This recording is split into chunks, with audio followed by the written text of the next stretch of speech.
Observateur de la vie politique, Joseph Massescaron, vous ne savez pas du tout ce qui va se passer en 2022. On ne peut pas le dire, là. C'est trop tôt. Alors, moi, je pense qu'il va y avoir vraiment une surprise. Oui. Ouais. Vous pensez qu'il va y avoir une surprise? Ah oui, une surprise. Ça, c'est la preuve, il écrit pour Jean Lassalle. Je pense... Vous savez quoi? Il est lâche en Vous êtes grillé. Joseph,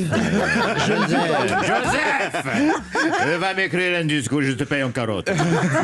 Je te donne des poivrons. Je ne dis pas où, mais il y a un auditeur dernièrement qui m'a dit, mais franchement, alors, ce qui aurait du panache, c'est un deuxième tour, Éric Zemmour, Jean Lassalle. Ça serait merveilleux. Je vous jure que c'est vrai. Voilà. Alors là, le Jean Lassalle. Alors là, c'est la. Donc vous pensez qu'il va y avoir une surprise? C'est-à-dire ça va être ni Macron ni Le Pen, ça va être quelqu'un dont on ne sait pas où.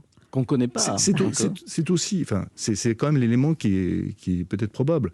Moi, je rappelle vraiment, mais en permanence, une chose, c'est que à la veille de la présidentielle de 2017, au même moment, lorsqu'il y avait un an avant l'élection, un an l'élection de 2017, donc un an comme aujourd'hui, un an avant l'élection, il y avait les sondeurs prévoyaient en effet soit le triomphe du Juppé ou interrogeaient sur le second tour entre Nicolas Sarkozy et François Hollande. Mais je m'en souviens très bien.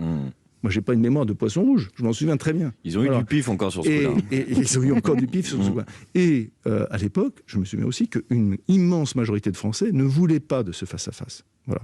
Parce qu'ils considéraient que... on n'aime pas les rediffs. On n'aime pas les rediffs. Mais on leur a imposé. Et là encore, on nous propose une rediff qui, entre nous, est plus un duo qu'un duel, objectivement. Tellement il y a une réponse, ils se répondent l'un et l'autre. Ah oui, il y en a qui écrit les répliques de l'autre. Et oui, on a parfois l'impression. Donc, franchement, majoritairement, les Français n'en veulent pas. Et dire aujourd'hui, il n'y a pas de surprise, ça va se passer comme ça, parce que... Non. Ce qu'il faut bien savoir, là je vais prendre aussi un deuxième mot que vous allez pouvoir dans les interviews, un mot de sociologie qui est extrêmement cuistre, c'est celui d'invariance structurelle. Cuistre? Voilà, cuistre. J'ai pas compris. Invariance structurelle. Invariance structurelle. Invariance structurelle, ce sont des choses qui ne bougent pas. Invariance structurelle. Voilà, c'est Bourdieu. Ce sont des choses qui ne bougent pas. Voilà, on apprend ça.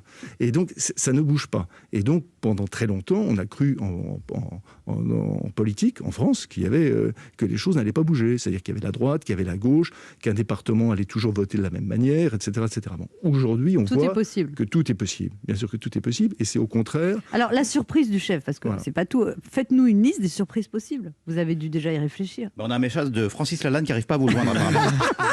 Il peut être militaire, il a déjà les bottes. Pense à moi.